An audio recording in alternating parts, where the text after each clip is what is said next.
everyone. Welcome back. If you're in the atrium, please join us back in the main ballroom.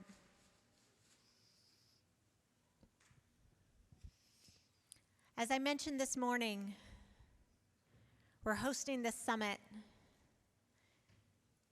in very fraught times. 2 weeks after the anniversary of October 7th, 2 weeks before a very contentious presidential election in the United States that has been plagued by political violence. This next session is something different than what you've heard all day and what you'll hear for the rest of the summit. This session is an opportunity to witness modeling.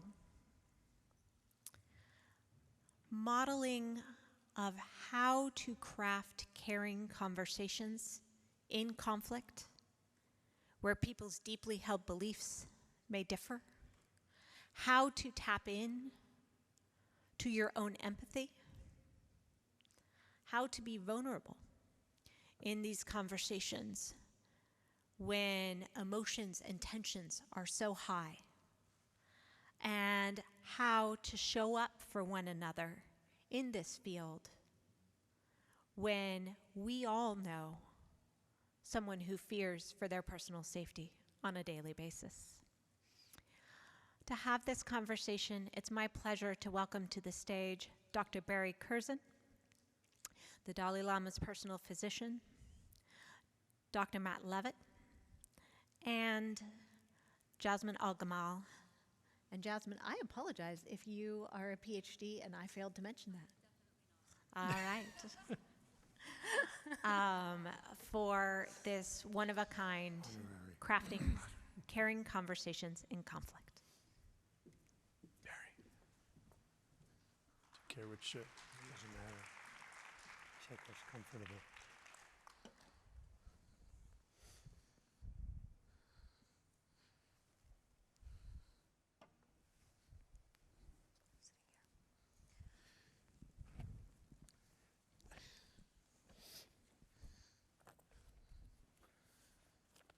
Well, good afternoon, everybody. This is a special hour because I'm with two incredibly special people who are now with you. And we are going to look at crafting caring conversations when there's conflict around. They're not necessarily opposing views at all. This is not going to be a discussion about genocide, right or wrong.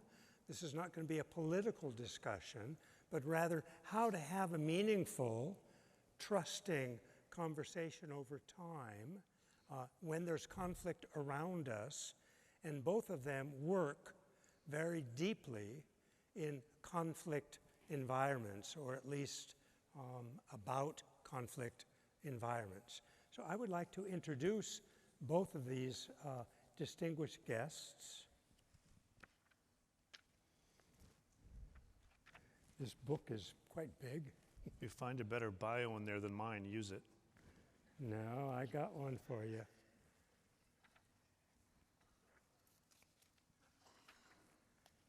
Dr. Matthew Levitt, Senior Fellow and Director of Counterterrorism Program, Washington Institute for Near Eastern Policy, and Adjunct Professor at Georgetown University. Let's drill down a little bit. He's the Fromer Wexler Fellow at the Washington Institute for Near Eastern Policy, where he directs the Institute's Reinhard program on counterterrorism and intelligence.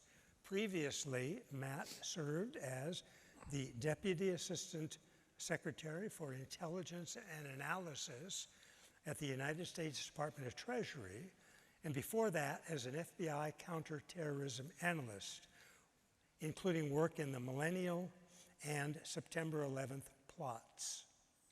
He also served as a State Department counterterrorism advisor to General James Jones, the Special Envoy for Middle East Regional Security. Matt also teaches at the Georgetown University School of Foreign Service and also Center for Jewish Civilization, and has previously taught at Johns Hopkins Paul Nitze School of Advanced International Studies. He's a member of the Council on Foreign Relations and sits on advisory boards of several think tanks around the world. They get the point. He is widely published, and he's author of a book, Hezbollah, the Global Footprint of Lebanon's Party of God, updated 2024, and Hamas, Politics, Charity, and Terrorism in the Service of Jihad. He runs a CVE working group of about 1,500 experts and practitioners around the world that meets virtually several times a month. I would like to also introduce... I feel like we definitely should have introduced me first, because after that, I don't know. Yeah. My favorite ice cream The flavor is order is coffee. all wrong here. She is most eloquent in terms of her background, and I would like to introduce Jasmine El-Gamal, a former Pentagon advisor. Jasmine has served for over 25 years in public and private organizations, covering issues related to national security and international affairs. She is a Middle East policy analyst and former founder and CEO of MindWork Strategies, a policy and strategic communications advisory firm. During her tenure at the Pentagon, Jasmine served 3 secretaries of defense, serving on Middle East issues in times of crisis, including post-war Iraq, excuse me, the Arab Spring, the war against ISIS, and Syria, winning numerous awards for distinguished service based on her contributions to policy formulation and strategic communications. An Egyptian American raised on both sides of the Atlantic, Jasmine has dedicated her life to building bridges between different cultures and perspectives, utilizing the power of storytelling to combat dehumanization and foster a shared understanding of our common humanity. Her political commentary and analysis has been featured in CNN, Time Magazine, BBC, on Sky News, Al Masri, Al Yum, La Figaro, The Statesman, and The Washington Post, among others. So these are our distinguished guests today to have an in-depth conversation, how we can craft caring conversations over time, both working in fields where there's tremendous conflict. I'd like to start with Matt and ask him, how did this all begin? Well, that's easy. That's Laura's fault. And when Laura calls and asks you to help with something, you don't say no. And she wanted to know how we could have a panel talking about October 7th. And as we discussed it, I started thinking about having 2 people who come at this from different angles, but can have conversations in mutual respect. And as we talked about it, we thought this would be a great idea, but who would we get? And I made the mistake of volunteering that I have a really good friend named Jasmine El-Gamal, who has been a real rock for me in times when things just got to be too much. And next thing you know, I'm up here on a panel of a type I'm not usually doing, talking about Hezbollah or Hamas or Iran, but about myself. So Barry's here to make us feel comfortable. But that's how we got here. Lovely, lovely. Jasmine, did you immediately accept, or what was your thought process in terms of coming in front of an august group at Eradicate Hate Global Summit and talk more about yourself and talk about, also being in the middle in each of your respective kind of worlds that you live? Both of you are to some degree caught in the middle. Some people including social media, some people saying you're to this side, other people saying you're to that side, and feeling kind of squeezed. I wonder if you could elaborate on that also. Sure. Well, I'd like to first start with thanking Matt for asking me to be here with him. And to answer your question, no, I did not agree right away. It took me a long time. In fact, we first started thinking about doing something together months ago, last year, I think it was, or earlier this year. And I was just, it's so nerve-wracking and so difficult to try to talk about these issues, especially in public. It requires a lot of vulnerability, and you're always afraid that you're going to upset someone or not take someone's feelings enough into consideration. This is uncharted territory, I think, for both of us, but I think for all of us. And it's been an incredibly difficult year for so many people around the world. I know for many people in this room, for both of us personally. And I think the reason I finally said yes is because there have been far too many conversations out there, whether it's on social media or on college campuses or on TV, that I believe are doing immense damage to us as individuals, as communities, and as societies and countries. There's a lot of trauma, which is completely understandable, but there's unfortunately also a lot of bad faith, a lot of attempts to sow discord and to try to get us to forget everything that we have in common and instead focus on what we don't have in common. And so what I've been trying to do for the last year is try to fight against that a little bit in any tiny way that I can. And so that's why I finally said yes to being on here with Matt.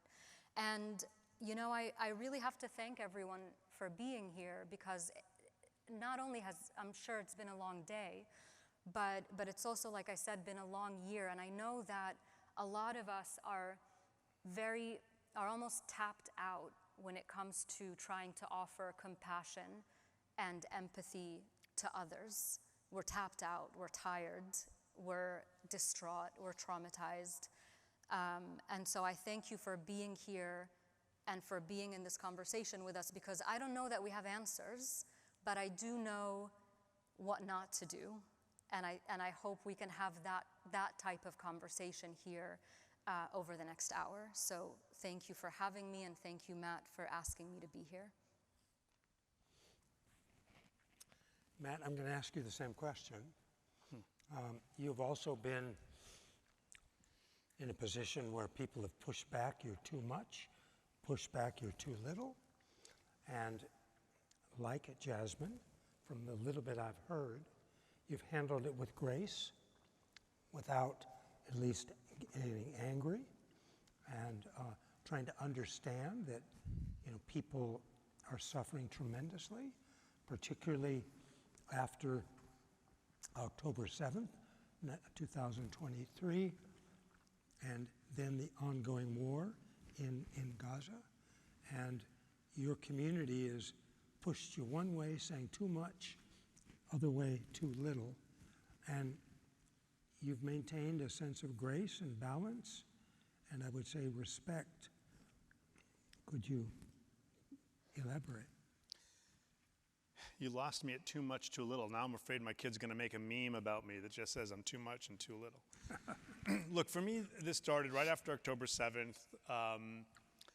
It turns out I knew people who were in the south of Israel. I knew people elsewhere in the country who were affected. And I work in counterterrorism, so I just decided to make myself available. I'm an American Jew. It wasn't just to Jewish communities, but it was primarily in person or on Zoom. At the peak, I was doing 3-4 Zooms a day. And I found myself in a synagogue in person at one point where I knew a lot of people in the audience. And I gave my spiel, and I said at one point, but I got to stress, you are all experiencing trauma. I am experiencing trauma, it is just too easy to only focus on your side of the trauma. It's just too easy to assume that everybody on the other side is bad or evil or didn't do enough or had it coming. I told them I wasn't involved in it, but our think tank conducted a poll in July, just weeks before October 7th, that showed that over 70% of Gazans were fed up with Hamas and wanted Hamas out, wanted Hamas disarmed, wanted the Palestinian Authority to come in and rule Hamas, despite the Palestinian Authority being so corrupt. Over 70%. And I told them that I carve out at least a few minutes a day just to think about, as the father of 4 boys, what it must be like to be a father of 4 kids, not a Hamas person in the Gaza Strip, trying to get by and see that your kids don't die that day. And I opened it up to Q&A, and a person I know, not really well, but a very nice, thoughtful person, but really caught up in the emotion, raises his hand and says, so, in Jewish tradition, after someone passes, you sit 7 days of mourning. It's called sitting Shiva. So says, well, Dr. Levitt, I don't know if this makes me a bad person or not, but I'm not sitting Shiva for anybody in Gaza. Does that make me a bad person? So he was sitting next to his wife and in front of his rabbi, and I said, look, I'm not going to answer that question. That's really for your wife and your rabbi. But I will tell you that I have an exactly diametrically opposed perspective. I refuse to give up on my own humanity and recognize that there are human beings on all sides of this who are suffering. It's just too easy to just demonize everybody who's in Gaza, and then anything that your side does has an excuse. That experience really shaped me. It was just a few weeks after October 7th. And I do get it a little bit from both sides. I'm a little bit protected because I've been in this business for a long time now. I've written books on Hamas and Hezbollah. No one's going to call me soft on these groups. But I still get it from both sides that I'm not, enough on either side. But Jazz gets it more. And that's actually how this whole started, is I noticed that someone was kind of saying nasty things about Jazz on Twitter after you had the audacity to say something about how not all Palestinians are terrorists or something like that. And I just texted you on WhatsApp just to check out and make sure you're okay. And the reason really we're here is because what happened, and I'll just speak for me, was we ended up chatting back and forth. I'm a little older, so I send texts. She's a little younger, so she sends voice notes. So I get the benefit of hearing your voice.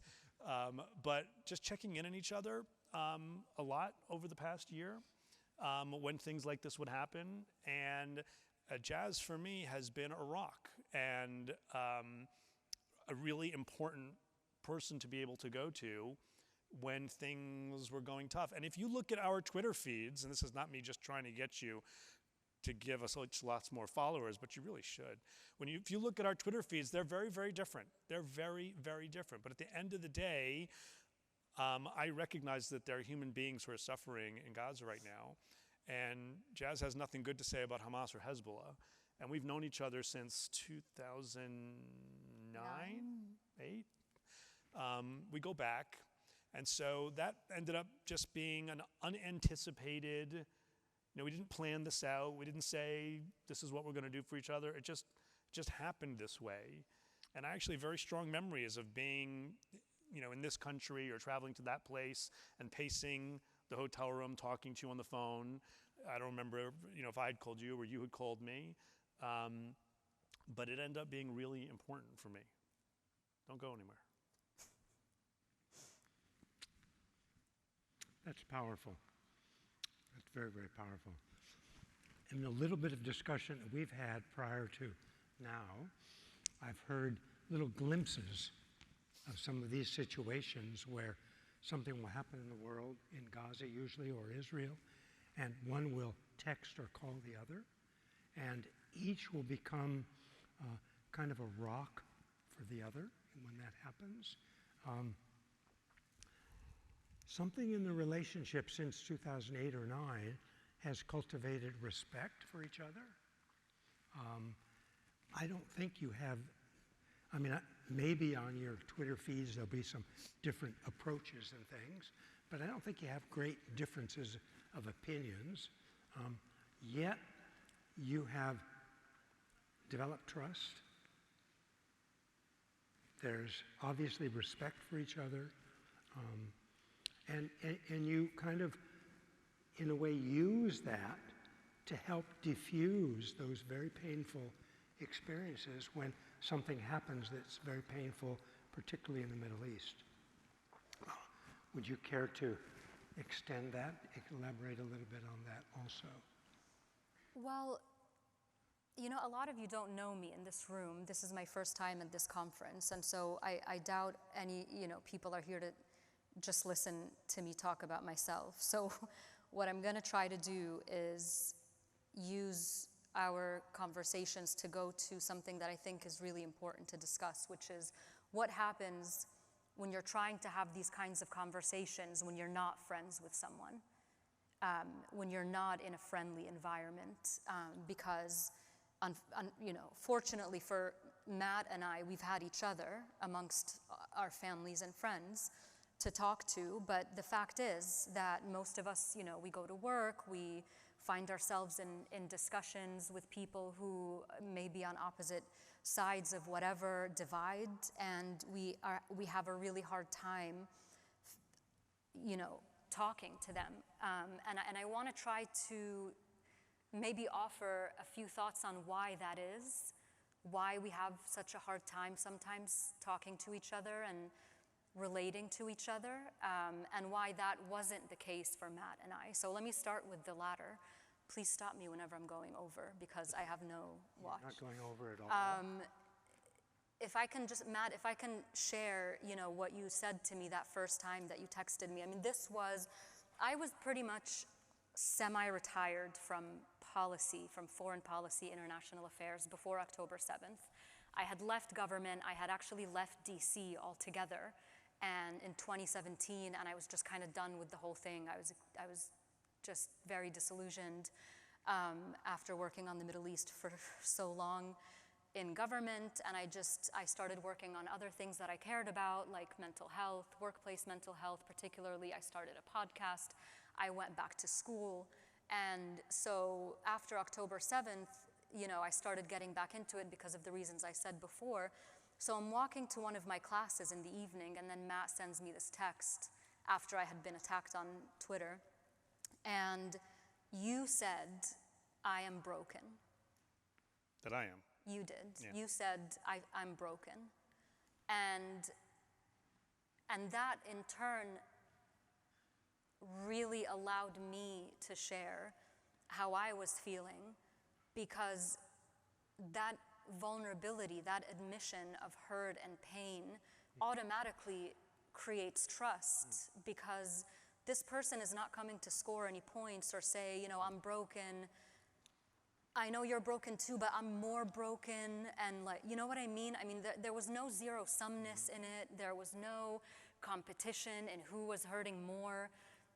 It was just sharing how we were feeling. Now, that was easy for Matt and I to do because we're friends, but over the last year, I've been in all kinds of conversations where that hasn't been as easy.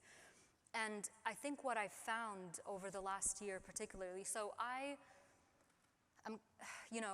kind of a nomad and kind of I fit in anywhere just by virtue of where I grew up everywhere, I've lived everywhere, I have friends everywhere, and so I have friends in Israel, I've been to Israel, I have friends in the Middle East, I have family in the Middle East, I have friends and family in the US. I mean, so I felt all of a sudden that I was right in the center of, and I don't feel like a lot of people can say that they have found themselves truly in the center of this storm and have been able to hear from all these different sides. And what I found over the last year is that really the thing that most people are struggling with when it comes to having these kinds of conversations is that people are afraid of their pain and their trauma being minimized, not being seen, and not being respected. And that is a very painful thing when someone is going through such a traumatic event or having these feelings and you try to explain it to someone and the first reaction is, but, whatever. So when my Palestinian friends, when they try to explain what they're going through right now. And we've all seen the videos and the pictures coming out of Gaza. I mean, there are no words. Oftentimes they're confronted, the reply is, but Hamas. And likewise, when I read an article, I think it was today, that was published in the Financial Times, but it was also about the point of view from Israel, and Israelis saying that they don't, especially families of hostages saying that they feel forgotten and they don't feel seen by the world. Like, what happened? Why isn't anybody talking about this anymore? And if you were to say that to someone who maybe is focusing on Palestinian pain or on Arab pain or Muslim pain, they might say, you're upset because 1,200 people died? Have you seen what's happening in Gaza? And that's where, like, that's it. If I can just pinpoint where we are going wrong, that's it, is trying to out-trauma one another in our conversations, trying to say, no, but I'm hurting more, but this started first. No, but this is more important. When actually, at the end of the day, there are so many people in the world that are hurting so badly, and to them, in their world, in that really small space that is their environment, that is the only trauma that matters at the moment. And so trying to have a conversation, I think it's so important, as difficult as it is, to really try to, you don't have to agree, you could be hurt by what the other person is saying, but if we could try to take a minute to just understand that out of trauma and out of fear come sometimes unpleasant things, and that if we are to try to overcome that, look, I don't know how many of you, I feel extremely helpless right now. I have felt helpless for the last year to do anything worthwhile. And we have so many layers of sort of ecosystems that we all belong to. We're each citizens of a certain government. Then we're part of a workplace, we're part of a community, we're part of a family at home. I mean, there are all these different layers of belonging that we have, and we may not always have any control over one part of it. You know, we can vote, but other than that, we don't really have much control over what our governments are doing. But we do have some control over our workplace environment, for example. We do have control over how we talk to people in our communities, what Matt was describing in the synagogue. We do have control over how we show up to our families and how we teach our kids about what's going on and how we teach our kids about how to deal with this and talk to others. So I think what I found most helpful is not only finding people to talk to who understand, not only trying to, and trust me, this is not easy, but just trying to make space in this extremely painful space that we all are living in to hear other people's pain. And finding any way that we can to exert control over the things that we can exert control over. And maybe in the next round, I'll talk a little bit more about the workplace, because I do think that's really important. But I think, that's really it. I think that one of the things that we can do better to have these kinds of conversations in a more compassionate and empathetic way. And this is not a kumbaya, let's all get together. I mean, horrific things are happening in Gaza. October 7th, was the worst attack on Jews since the Holocaust. I mean, these are not easy things. And I think that sometimes when you go and you try to talk about empathy and compassion, people can kind of dismiss you as naive, or, how dare you talk about compassion now? I think we have to fight against that. I think we owe it to ourselves, to our brothers and sisters in humanity to fight against that. And I just think trying to tap into that idea of making sure no one feels unseen, because that really is, I think, the worst of traumas, is not only to feel what you're feeling, but to feel that nobody else sees you or feels you.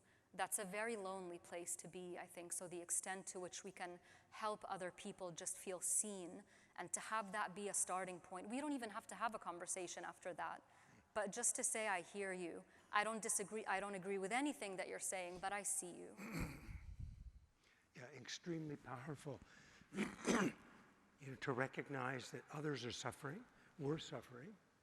And when we're in conversation or we meet those people, however we meet them, if there's some pushback, there's some tension, there's some block, some reserve, to recognize that this is coming from their pain, from their suffering, and to acknowledge it in an appropriate way, and to tell them, and this doesn't have to be words, this can be nonverbal, that you hear, you see their pain. This is an incredible approach to not solving problems, but for people to be able to feel better about their pain, because when they feel that they're not seen, they're not heard, or worse, then they just close up and everything festers. So this is really, really powerful. And I've seen this a little between the two of you. We had one online video chat. We met this afternoon, and we've had a couple emails. And in that minimal sort of conversation, if you will, I've seen this happening between the two of you, that you're very much listening and acknowledging pain. Each of you do that. I've seen that. Matt, Jasmine also talked about vulnerability, and she briefly mentioned guilt, trying not to have guilt come into the equation. Would you say a few words about those? Rather not. Look, I think it's impossible not to feel guilt in a situation like this. I know people who were immediately affected by October 7th. I know people whose children have been deployed in the IDF. And you see what's happening to average people who are not Hamas or not Hezbollah, and I sometimes feel, it's uncomfortable. Like I remember at one point we were planning our family vacation, and I just had a very hard time and kept delaying because I had a hard time wrapping my head around, planning a family vacation when other people are dealing with an entirely different universe. I think it's important to lay out, by the way, that modeling this type of relationship, modeling this type of thinking about other people's pain is important, and I think part of the issue for us is that we each personally, we know others who have lost friends, or I have family that they just understand that they come in my front door, we can talk about everything but. And to keep that relationship.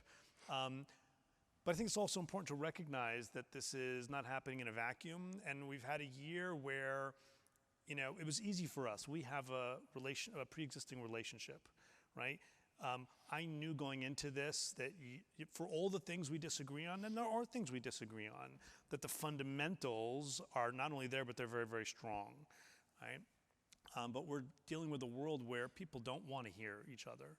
And in fact, there are organizations on campus and elsewhere who are very proactive in trying to remove any nuance from the conversation. The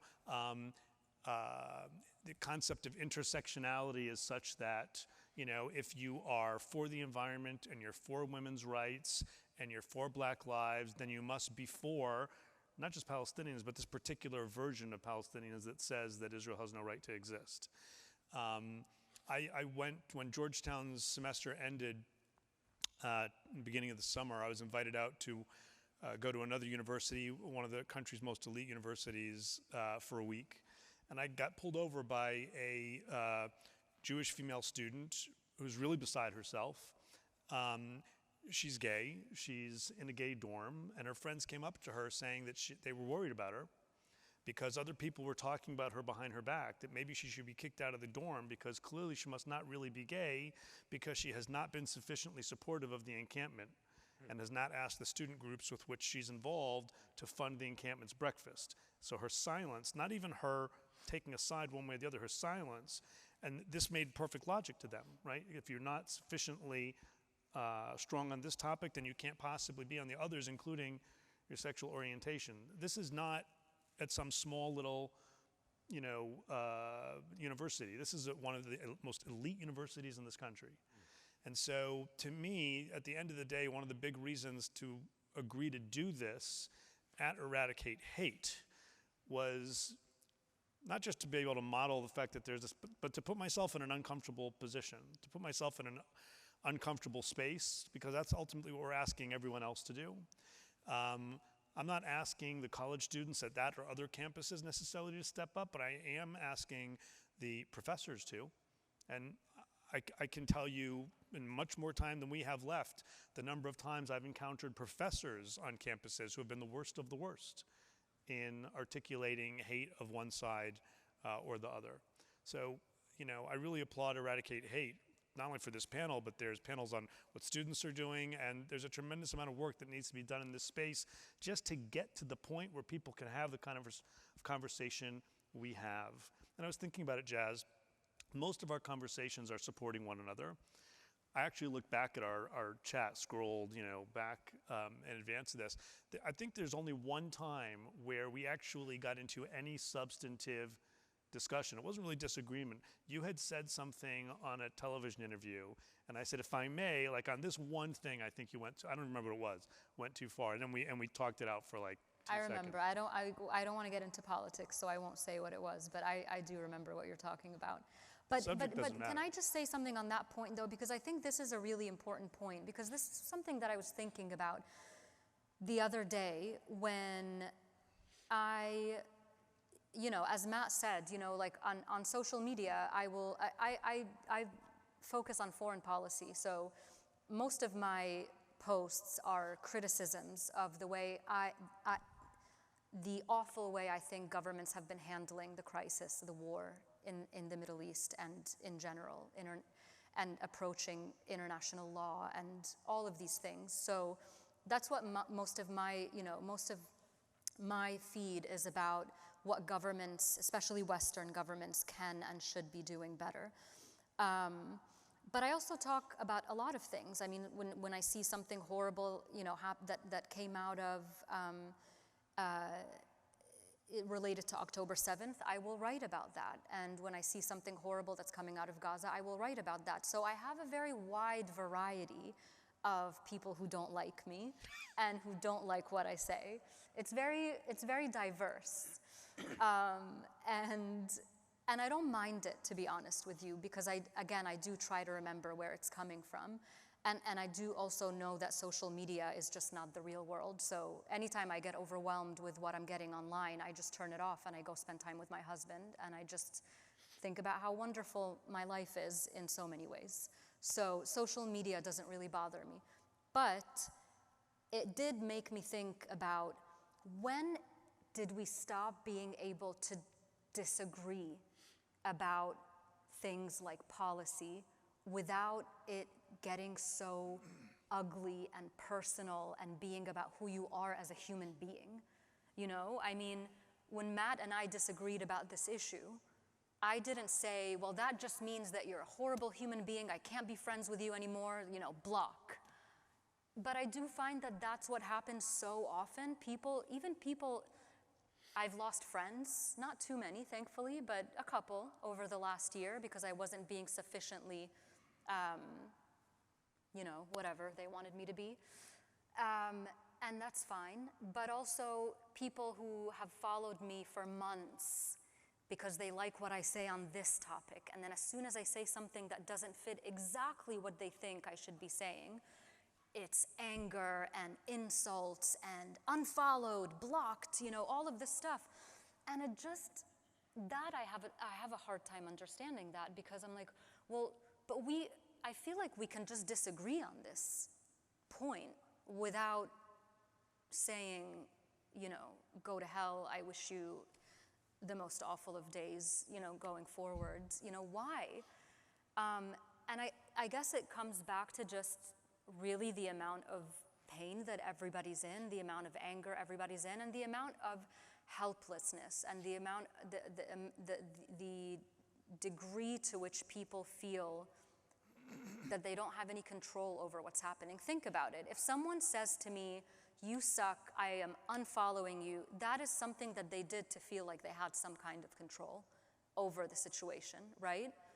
But we should be able to have disagreements about issues without making it personal and without having it be a reflection of your character. And that comes with asking questions, conversations. Well, okay, so we disagree on this, but, you know, maybe explain why you think that. And you're not going to resolve everything. I mean, listen, this honestly is not a panel about how to just become perfect human beings in a time of crisis.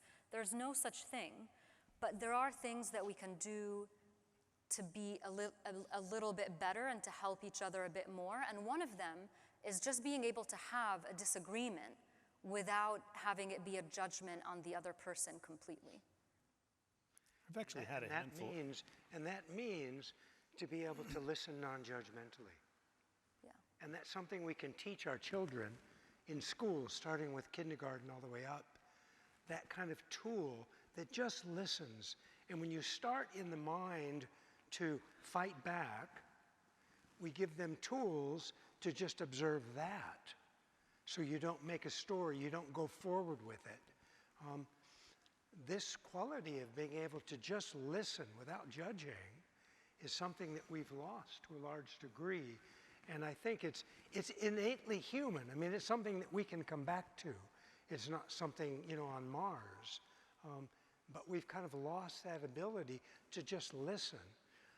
Krishnamurti made an interesting comment several years ago. He said that people make conceptual boxes, and those conceptual boxes breed tremendous fear. And I think that when we begin to connect, you know, certain lifestyles, be them sexual orientation, be them sort of political, where we are on the spectrum, you know, be them, you know, climate change, you know, feeling that this is all a hoax or this is something very serious, etc. When we begin to link these, we begin to form a conceptual box. And that box doesn't allow us to then think that, well, maybe that person could be this approach and this, but not this one. I mean, to begin to see it more granular, that people are all very different. We get locked into certain views. So I think this, we talked a bit about being vulnerable, and so we can feel the other person's pain, being empathetic and going beyond that to compassion. If we are able to listen non-judgmentally and then acknowledge, as you beautifully talked about, Jasmine, acknowledge when they're feeling pain, acknowledge it. I hear you, I see it. I interrupted you, I apologize. No, you interrupted me interrupting you. Look, obviously, like what we're discussing here, you're not going to find that on Twitter, right? Twitter, everybody's there to say their piece. You tend to follow the people you think are saying things you like. We all want to be in our echo chamber. But I've actually had a small number of like polite, useful, respectful disagreements with people on Twitter. They're the exception. They almost always end with me or the other person saying, and this is how it's done. It can even be done on Twitter, but they are so the exception. And I think you got to set your expectations, right? You're not going to be able to have a meaningful expectation, an exchange of ideas, a recognition of one another's, you know, trauma on social media. And so I never was one to really to block people. But I decided at a certain point this year that that's me being the idiot, right? I mean, I'm not blocking everybody I disagree with, but when people start kind of picking a fight and they're not, it's clear they're not in this for, you know, a conversation. They're there to score, and I'll say, sorry, blocked, end. And that's been better for my mental health. I don't need to be kind of surrounded by that. I kind of put that at one end of this spectrum, and our ability, you and I, to have our conversations at the other end of the spectrum. And what I personally struggle with is how you take more of this and make it part of the day-to-day, because it ultimately comes down to having a person the other person being willing to share those same values and be able to, listen and respect. And that happens. It happens sometimes, but it's more often than not when you get into these testy situations, the other person just really has a heartfelt belief. They frequently think that it's a question of black and white, right and wrong. They are on the right. And it typically has a zero-sum element to it of some point, of some kind. Hamas has to be totally destroyed, can't stop till they're completely destroyed, or Zionism is racism, Israel shouldn't exist, whatever it is. Like when you get to those types, I don't even try anymore. I don't know whose job it's going to be to cross that bridge, to bridge that gap, but it's not going to be mine. To find more of those conversations on social media, like those very few that you have, where you can disagree but do it respectfully. In your field of counterterrorism, that might be too high of an expectation. So maybe you have to retire to the Seychelles. Is my wife watching? Look, I actually think that when these debates are not with some, anonymous Twitter persona or bot, and it's with someone who's actually like a counterterrorism scholar, whether it's someone I know well or know a little bit or know of, that's where you can have this, right? Because it's not necessarily the relationship and the mutual respect that Jazz and I have, but there is an element of, I know your work, you know my work, we respect each other. That's when you typically can have a conversation where you disagree on something and you can say, here's why, and back and forth, and with you see, it can be done even on Twitter. And that last tweet, by the way, is typically, in a good news, we haven't said much good news, is typically the piece of the tweet in the chain that gets the most traction by the good guys, by people who like the fact that even on Twitter someone could have a normal conversation. But there's still got to be that basis of a relationship. I just find it a bridge too far to expect on a college campus or elsewhere where you don't have that relationship and you have people from different positions, doesn't even have to be completely diametrically opposed, that the way things have gone the past year, it's very difficult to create a space where those people can take a deep breath and can have this type of a conversation. I very much appreciate, Jazz, what you said before. Sometimes the best thing to do is just to start off.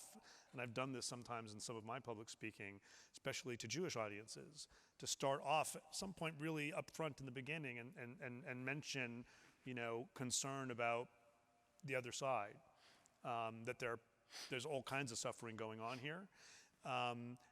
Just to kind of lay a baseline and maybe put some other people in the room at ease. It typically puts some other people ill at ease, but I kind of want to do that too. I kind of want to put people who are only able to see their trauma. It's legitimate trauma. It's real trauma. I get it. I suffer from it. We all do, right? But to put them ill at ease in a position where despite all of that, they're even in that moment being asked to look at the other side. Maybe not on October 7th or 8th or 9th or 10th. Maybe not, right after someone's family was bombed and got, not in the moment of excruciating pain, but some point afterwards. I think it's important to ask, to demand that of people, because otherwise, for most people, that's going to be the automatic place they put themselves as a way to protect themselves, as a way to process the trauma. And if we're going to fast track the ability to be able to get people to talk to each other, we have to at least start with people recognizing, without giving up an inch. I don't give up an inch of my personal trauma over October 7th. That's mine and it's real. I'm not giving up any of that by recognizing that there are other people who are suffering. And to get people to that point is a lift, and has lost me followers, and not many, but like you said, a couple friends. I think there are a couple of people that I knew socially but wasn't particularly tight with. I haven't heard from in a very long time. I have my suspicions. But but I think it's important to make people feel not uncomfortable, but just come to terms with the fact that it's not enough just to sit and bask in our own trauma only. You're kind of shaking those people up a little bit, offering them the door out of this conceptual box. They have to sort of then step out at that point, but you're showing them that that's possible. There's other ways to conceptually carve up the world, to recognize that all people have pain, and particularly when we look at the Middle East situation, people on so-called both sides all suffer tremendous pain. All their families suffer tremendous pain. You give them a potential opening to see that. I think one of the reasons Jazz and I can do this is because we each have credibility within the respective communities that we come from and on the issues that we deal with. Like, you know, Jazz is a foreign policy professional. She's been there and she's done that. I've been in this field for a very, very long time. I can say you need to recognize the trauma of the other side. No one's going to get away calling me soft on Hamas or Hezbollah. And that is a little bit of street cred that enables you to do it. What are you thinking? Well, I mean, my background is conflict resolution, and one of the things that I'm working on, that I've been working on, and I will continue to work on when I get back home to London, is what happens next. Where do we go forward? There's going to be a peace process. Some of it is going to be harder to resolve. It might take years, sometimes maybe decades. Other things we need to start working on now, right away. So I focus on the things that we need to start working on now because they're going to take a very long time, such as societal issues, trauma, how to get past the intense dehumanization of one another when it comes to the Israeli-Palestinian conflict, what other governments, Western governments, can do to assist in that process. So if anyone works on those issues, I would love to chat, more than happy to.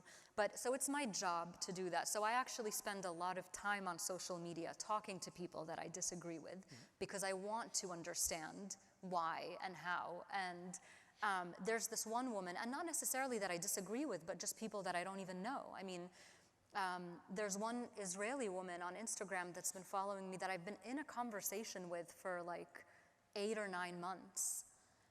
And sometimes it's really hard to be in a conversation with her. Sometimes I just have to say, hey, listen, I'm not gonna be able to respond to all of this now, and I need to just step back, and because there is so much, you know, sometimes it's just, well, this is what's happening to me. I can't see anything else, but, you know, and I'm just, you know, it's very difficult to know where to draw the line between you're actually doing work and trying to build bridges, and then when you're like just trying to be someone's therapist. And I don't do the latter. When it goes into that territory, that's when I end the conversation. But, you know, I wanted to just make a point, maybe this is just a bit tangential, but I do think it's really important because we don't have that much time. Because, you know, speaking of work, all of us are out there doing really important work on really difficult issues. And sometimes, how do I say this? I think when you go to work, you're not always going to be your best, strongest self, especially when we work on the issues that we work on. You might look at me and I'm like very calm and I'm speaking very rationally on this, you know, panel, but there are days when I am just, you know, in absolute despair. There's like a whole list of restaurants in London that know me as the girl who cried at dinner. So I don't always have it together. And before I left my last job, you know, and now I work for I'm self-employed, I have my own consulting firm. But, you know, in previous jobs, I didn't, you know, not everybody can show up with grace and professionalism 100% of the time when we work on the kinds of issues that we work on. And so I really think it's very important as leaders, as supervisors, as colleagues, to just give that extra little bit of grace to people that you work with, who work for you, when they show up, when they're having a bad day, when they're not performing. You know, don't be so quick to give up on those people. Don't be so quick to punish people who may do something that might be out of character or whatever. I mean, these are such difficult times that we're going through, and people are not always going to be able to show up to work as their best selves. So really just a plug for trying to ensure that the workplace, especially our workplaces, are not just safe environments, but understanding and forgiving environments as well. It's really, really important, so.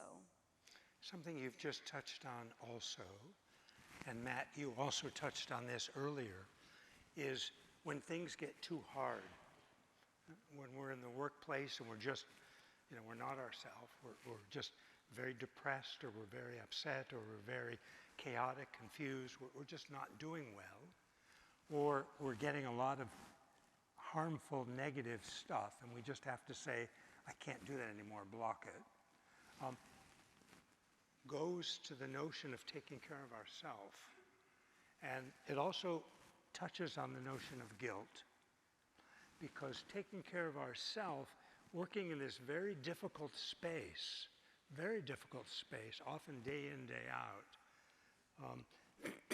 we often forget we're taking care of others best we can.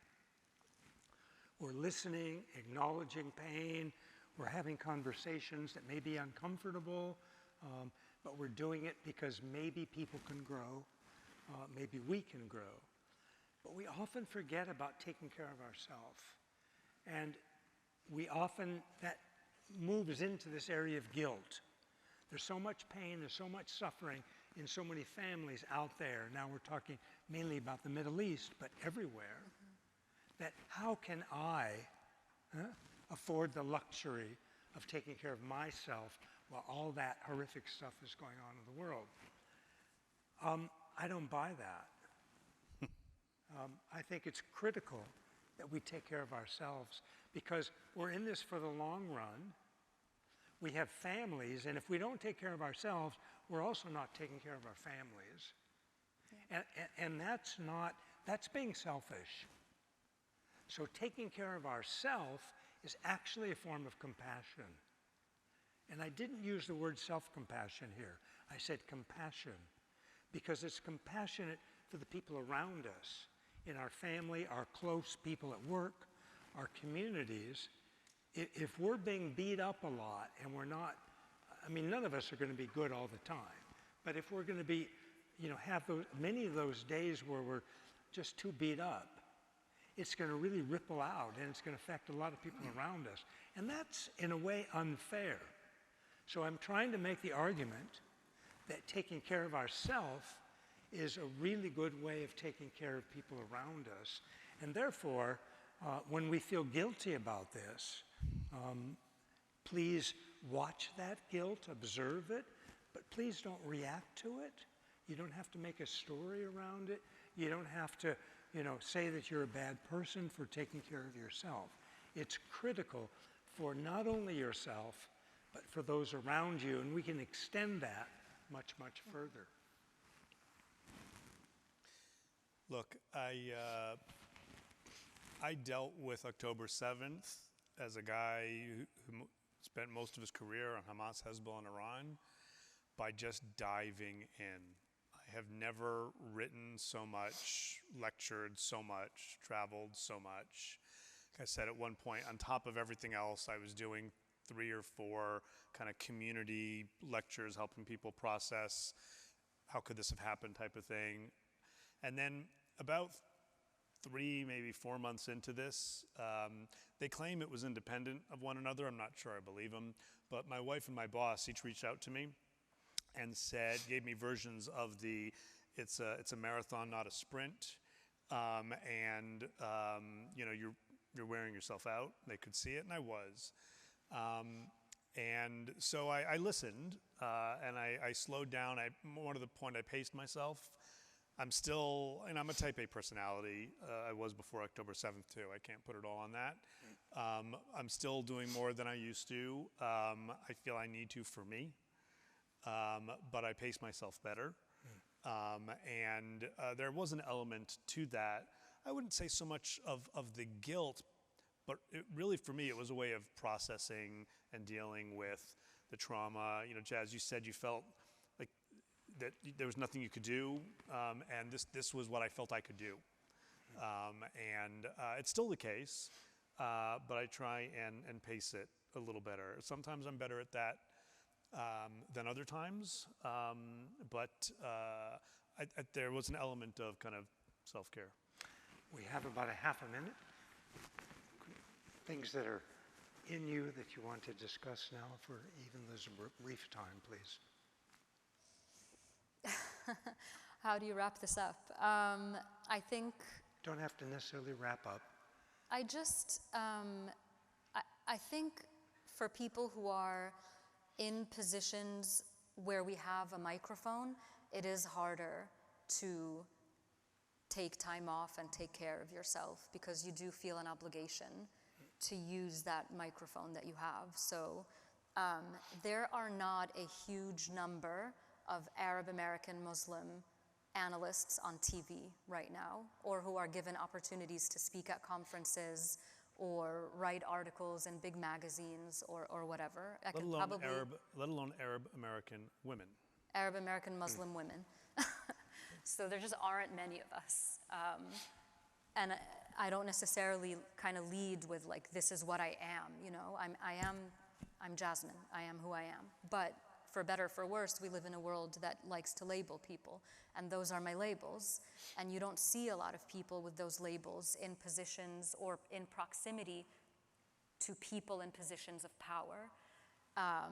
So I have a very hard time saying no to anything, conferences, media appearances, like I just work all the time. So I'm not a great example, but I try to spend at least some of each day away from my phone and away from the news, and just, you know, with my husband, just kind of, we take a walk, we walk to the river, and we just give, thanks for everything that we have. And it's hard not to feel guilty. We both have family in the region, and so it's very difficult to not feel guilty that we're living in, West London, away from it all. But I think you're right. I think guilt is a very corrosive emotion, and I don't think it helps us do anything helpful or useful for anybody. So I was speaking to this young Palestinian up-and-coming analyst, and he asks me for advice a lot, and I always try to kind of guide him. And he said, I haven't been sleeping, I need to write this article, and I need to do this, and I'm pitching to this person, and I'm pitching to that person. And I was like, listen, this is not gonna end tomorrow. I mean, if you wanna make a career out of this, you have to sleep.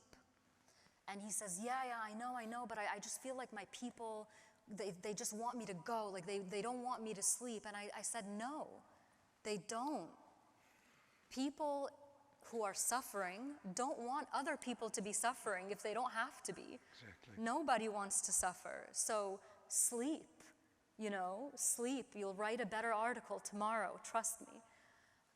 So, I give a lot of good advice. I try to take it as much as I can for myself, but I'm very good at giving advice.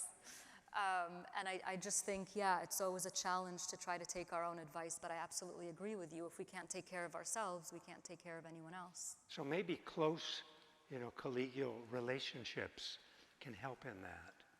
Hence the workplace environment and why it's so important. To get the sleep and to take good care of ourselves. Yeah, and this is when, as a supervisor, as a colleague, you have to be really understanding. Sometimes people just won't be able to perform. And that's not an excuse to shirk responsibility or say, oh, I'm sorry, I can't, have a plan. I spoke to your interns, actually, not too recently, but recently, about workplace mental health. And one of them, this was a couple of classes ago, so no one who's there right now. One of them asked me, and it was just my heart was just, you could tell they were asking for themselves, but they were trying to make it like a theoretical kind of question. And they basically just said, like, what would you do if you'd been working really hard? You're responsible for this event, and it's coming up, and all of a sudden you just feel like you can't get out of bed, but you're responsible for this event. And my heart just was breaking. And I was like, easy. Always have a buddy. Always have a buddy system at work where someone knows exactly what your portfolio is, what you're doing, what you need to be doing every day. You can do that for them. That way, when one of you can't get out of bed for whatever reason, or just has something, an emergency, whatever, you have a buddy who can take over for you. No one should be indispensable at their job. And it's not always that, that struggle is not always going to show up as, oh, I'm depressed or I'm anxious or I need to take a day off. Sometimes people are going to act out. Sometimes it's going to look like yelling at a colleague or writing, a nasty email or whatever. Please try to remember that when someone does something like that, punishment is not necessarily always, if they're doing that all the time, please punish them. But, if they do it once, if you're like, wait, that doesn't actually seem like this person that I know, lean into that grace, lean into that empathy and understanding. Ask them if they need time off. Ask them, people aren't always going to be comfortable to talk about what they're going through, but if you ask them if they need time off and you tell them it's okay, they'll take it because they need it sometimes. So just little things like that, Thank you very much. We're out of time. I'd like to say one last thing, and that is all of us want to feel happy. None of us want to have pain. It's even true with the animals. So every time you have a conversation in whatever form with another person or even animal, just remember that they, just like yourself, just want to be happy and they don't want to hurt. And just having that brief thought before engaging in the conversation sets a different tone, particularly if there's something tension or some conflict that may be happening in that conversation. I want to thank you both for a very wonderful conversation. Thank you for very moderating. open, and yeah, it was fabulous. Thank you very much. Thank you.